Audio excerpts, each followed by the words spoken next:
to do this type of stuff when I wanted to teach and be an adjunct and everything else when I was first starting off after I got my master's.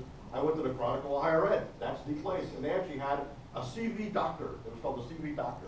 And they would take people's CVs that needed work, and they would take the original, and they would make it better, and they would explain why they made the changes. I learned so much every month when they used to do that, or every couple months. So a lot of your professional societies will have examples of stuff too. Engineering, I'm sure, and stuff like that. So look, it can really be useful. Frank, in science, if you're going to put down like a publication or something like that, because they use all different kinds of formats, is there a preferred one? I just use the simplest.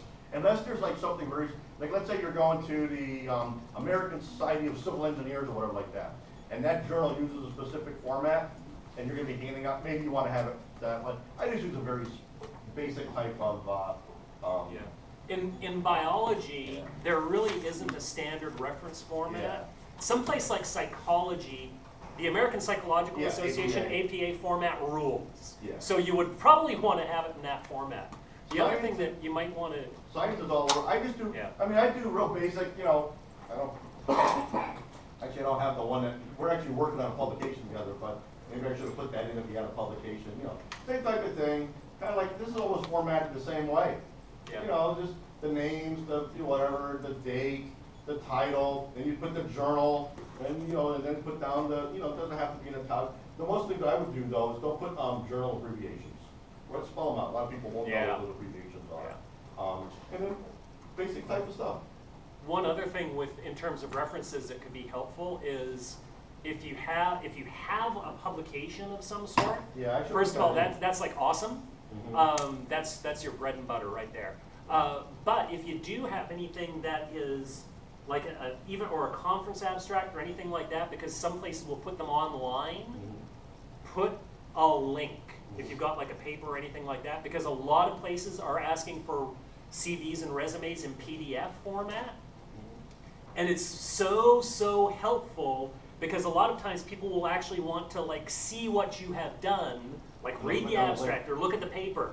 And if they actually have to like, if they can just click the link in the PDF, done, right?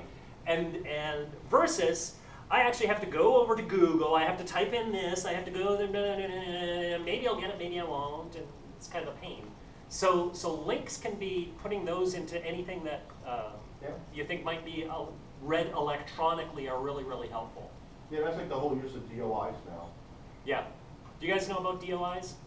It's short for Digital Object Identifier.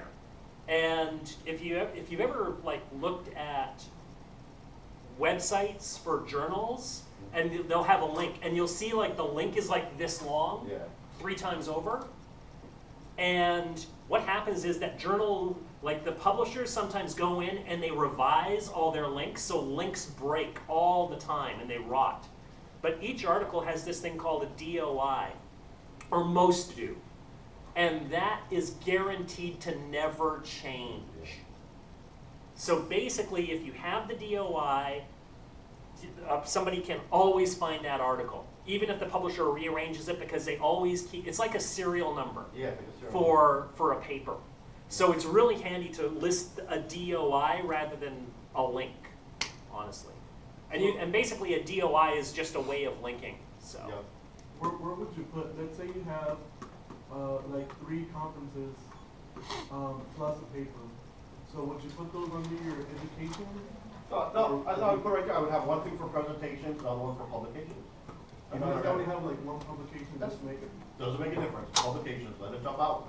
It should be like the first thing. If you're interested in anything that is vaguely academic, when we're evaluated, like that's the first thing that everybody wants to look at when they look at our CV. How many papers do we have? 2 papers, you suck. 30 papers, you rock. That's what they're looking for. First thing. First thing. So don't hide it. Don't bury it. I see so many CVs where it's like people put all this other stuff, and it's like I have to keep digging and digging and digging because like that's the first thing I'm looking for. Where's the papers? What papers has this person got? So since I have both of you here, So we've got the technical skills down. Are there any other kinds of skills that you'd want to put in? Like if you've done leadership stuff or something like that, that would be worth putting in on a CV? It could be. Yeah. Where would you put that? Social skills or training? Or like certifications? Like what would you see? You got to have the leadership course. You could put down, I mean, you could have another category that says, like, let's say you are doing things in clubs or things like that. You could have activities. And if you wanted, you could put down university, comma, community, professional, university, community activities, and you could put things underneath that. Especially if it's anything that you were voted in for or that was a competitive process. Yeah. So if you were like a secretary in a student organization, that's typically voted on, so that you put in. Anything that is awarded through a competitive process, you put that in. But don't put that you like weightlifting and dog rearing. People like hate that hobbies stuff. and things like that, yeah. Personal stuff, nobody cares. Yeah, Some people get super annoyed. I'm one of them. Yeah. So what you would do in that case, Not relevant. I would just have a thing that said, if you had, it depends on what you have. If you had a bunch of different things, if you don't have a bunch of, just put activities. If you have a lot of things, like in all these different areas, like when we do like when I do my CV, I have it broken down because I know the university wants to see what have I done in the university, what have I done in the professional, what have I done in the community. So I have activities or whatever service, and then I have a subheading university service, and I have another subheading, and I break it down that way. All depends on how you want it, just kind of use the main headings and the subheadings. Sometimes depending on how many you have. Yeah. Yep. I just had a question about if there was a place on the resume for extracurricular activities that have nothing to do with school, like for example sports or achievements that you, he reminded me of it because he says that sometimes he doesn't like to hear about personal. Not sometimes, Okay. never. I never want to hear that stuff. Or ever. No? I don't But care. how It's about not like- relevant to a job or a position, Okay. is my take on it, okay? Yeah, the other thing I tell people too, high school glory days are over, don't put anything about high school on it. But also like. No, really, also I like- mean, I have people all the time that want to put something about high school. I have a way that I work around it, but just don't bother. Because those days are over, now you're getting your undergraduate degree. Yeah, I wasn't I mean, it'd be like me with my PhD, putting down something that I did in undergraduate college at a club. I mean, no one's gonna do that. Right, but let's say they did something like volunteer work with an That's outside different. organization. Right, Yeah. but. That would be under activity, yeah. Okay. I would put that underneath activity. Yeah, because what I was talking about, because sometimes people have this thing about putting hobbies on a Yeah, CV or resume. yeah. That's what I'm talking about. I never want to see that crap. Even if you're good at it though? No, it's not. It's a hobby. It's not relevant to your work. I'm not gonna put down that I, This is a professional Yeah. document. It's Yeah. about your ability to do a job. I don't care how many goldfish you've bred, or even if they're award-winning goldfish. If it is not relevant to the job, you don't put it on there. It's just annoying. I'm not gonna put down that I like to cook Italian food. See? And I'm good at it. I can cook good Italian food. Like you're the best in the nation. Yeah, but then I Is would it be- relevant to the job? Yeah, So but then I would give be, us an example of what it is you want to put in, and we can tell you. Okay. So for example, I won first place in the state of Texas for a triathlon that I participated in, and it took me a long time to train for that. Mhm. And it took time away from my studies and things like that. Other academic goals that I had, and I was able to do that, and also like get straight A's. That's for a personal statement. or the interview. Yeah. Bring it up during the interview. It's not, that's not resume or CV. Yeah. That's the sort of thing, because in a personal statement, quite often they will be asking you to demonstrate your ability to succeed, or Yeah, something whatever that question is they have. relevant, or that And explains that is a good whatever. place to explain that. Yeah, And that's the not- perfect place that's for the something perfect like place that. for Or during the interview, Yeah. you know? Assuming that there's no stray apostrophes that kill your chance of getting into the interview, right? But for sure not on the resume thing, right? No. So, yeah. You know? And like I said, and particularly, we're talking about in the STEM fields. All right, other type of fields, that could be different, but in, as science, you know, 3 different scientists that have worked in many different areas here, we just don't see that. See, if you're in business, they might like to see that. My roommate was a journalist major, and he could care less about college or like that. He used to put down that he had the Guinness Book of World Record in pogo stick jumping. All right? And what would happen all the time is he'd get a job interview, and the job interview would turn into the person who's asking about the Guinness Book of World Record, and nothing else about his qualifications or anything like that. Because his most important thing was a portfolio of the work. See? That's what got him the jobs. Here's all the stories that I've done. You know, so it all depends on the thing. But in our fields, no, we don't, you know. Yeah. I mean, Frank's right in that the sense of the idea of a portfolio, right? What have you done? What have you produced, made? That's the proof, right, that you can work. Yeah. And for us, the portfolio is our papers, primarily. Secondarily, things like talks and other things that we Technical do. reports. Grant, yeah, technical reports or In my grants. field anyway. So But yeah, the number one thing is definitely our papers. That's our portfolio, Yeah. right?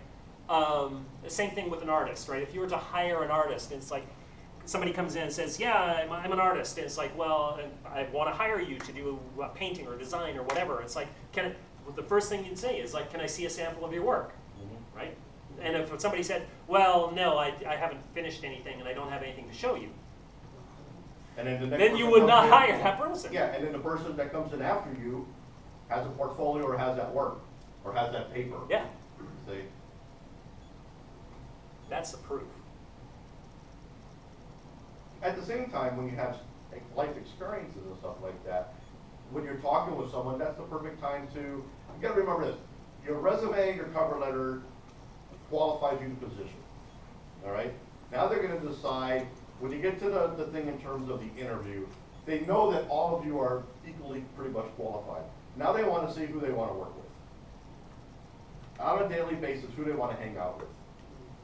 You know, and that's where your personality and your other type of stuff can come into play when you're talking about stuff like that. See? Or the opportunity when you're talking to do that, not only show that you're personal, but also to sell yourself with your different things. Even in a phone interview, which is a very common thing right now. I hate those. They're worse than God, I hate my phone interviews. But I had to do that. You know, but I've had phone interviews in the past that got me the job. I mean, I had a phone, I mean, the other thing too that's really weird, is I always tell people, even if you're like at the last minute of applying to a position, they say it's due on this date, apply for it anyway sometimes. My first job that I got out of college was with the Department of Environmental Protection in New Jersey. I found out about it from an old conservation newsletter that was in the Career Services. So on Monday, I talked to a friend and said, hey, could I do this? Yeah, I think so. On Tuesday, I talked to another friend. He goes, yeah, you could do it. And finally on Wednesday, I got enough guts to call. I called the guy and he said, oh, well, I have to have a person chosen by Friday. And I'm like, well, he's already been through the whole process with everybody, interview and stuff. But he says, well, let me tell you about the position anyways. So he's telling me about the position, and when he pauses up, I go, oh, that's my turn to tell. I would tell him what I've done, related to what he was talking about. And at the end, he's like, oh, well, if I offer you the position, would you take it? I said, yeah, I'd be very much interested. And he said, do you have a resume? Oh, yeah, I have no resume. I wasn't like that, I had nothing. He goes, well, because, can you fax it to me? It was Thursday now. He had to make his decision by Friday to the department. Can you fax me your resume tomorrow by noon? Oh, yeah, sure. And then I went crazy trying to come up with, I didn't know what I was doing, And next thing I know, I faxed my resume in. 45 minutes after I faxed that resume, I got the job. I was on my way to New Jersey. It was my first big job out of college. So you never know sometimes. And so your resumes can actually really capture someone, and your phone interviews and your other types of stuff when you're doing those type of process too. But this is one of the first steps. The next step would be learning how to do a really good cover letter or a statement of interest. That would be a whole other thing we could get together and do sometime. Would you be willing to?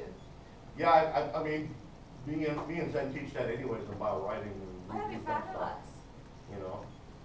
I have a question. How Yeah. about cover letter versus letter of intent? I don't see a big difference between those. They're kind of like this, yeah, it's kind of like the same. What about when somebody wants both? They specifically say cover letter and letter of intent.